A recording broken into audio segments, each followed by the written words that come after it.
Mic 1, mic 2, mic 3 எல்லாரும் வாங்கடா.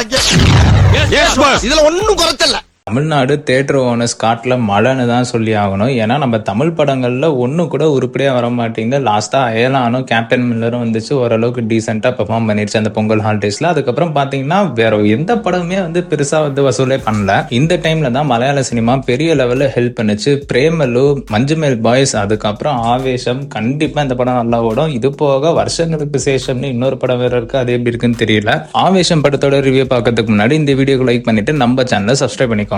படம் ஸ்டார்ட் ஆனதுல இருந்தே ஆடியன்ஸை நல்லா என்கேஜ் பண்ணிருச்சு. அந்த கிரெடிட்ஸ் கூட வித்தியாசமா இருந்துச்சு, நல்லா பண்ணியிருந்தாங்க.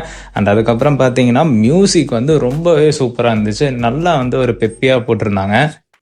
அண்ட் சினிமாட்டோகிராஃபியும் ரொம்பவே நல்லா பண்ணியிருந்தாங்க. இப்போ நம்ம தமிழ் படங்கள்லாம் பார்த்தீங்கன்னா பட்ஜெட் வந்து கொஞ்சம் பெரிய லெவலில் இருக்கும். ஸோ நல்லா செட்டெல்லாம் போட்டு நல்லா கொஞ்சம் கிராண்டாக வச்சு நல்லா காமிப்பாங்க.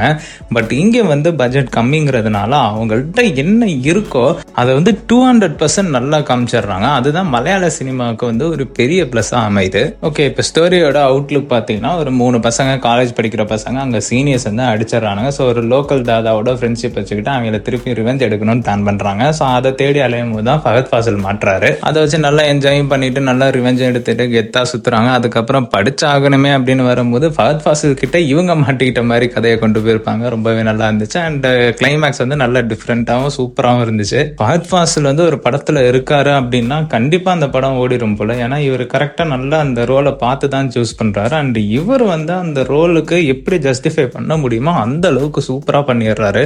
எந்த ஒரு ரோலா இருந்தாலுமே கரெக்டா அதுக்கேற்ற மாதிரி அடாப்ட் ஆயிக்கிறாரா, இல்ல கண்டிப்பா இவருனால 100% கொடுக்க முடியும் அப்படிங்கிற மாதிரி ஸ்கிரிப்டை தான் இவர் வந்து செலக்ட் பண்றாரா அப்படின்னு தெரியல. வேற லெவல் பெர்ஃபார்மன்ஸ், நல்ல என்டர்டெய்னிங்கா போச்சு, ரொம்பவே நல்லா இருந்துச்சு படம். இந்த படத்துக்கு எங்களோட ரேட்டிங் 4.25 அவுட் ஆஃப் 5. கண்டிப்பா மிஸ் பண்ணாம தியேட்டர்ல பாத்துருங்க. இந்த வீடியோ பிடிச்சிருந்தா லைக் பண்ணிட்டு மறக்காமல் உங்கள் ஃப்ரெண்ட்ஸ் அண்ட் ஃபேமிலிக்கு ஷேர் பண்ணிடுங்க. மறக்காமல் நம்ம சேனலில் சப்ஸ்கிரைப் பண்ணிடுங்க. அப்போ தான் இந்த மாதிரியான movie reviews and daily cinema updates உங்களால் பார்க்க முடியும்.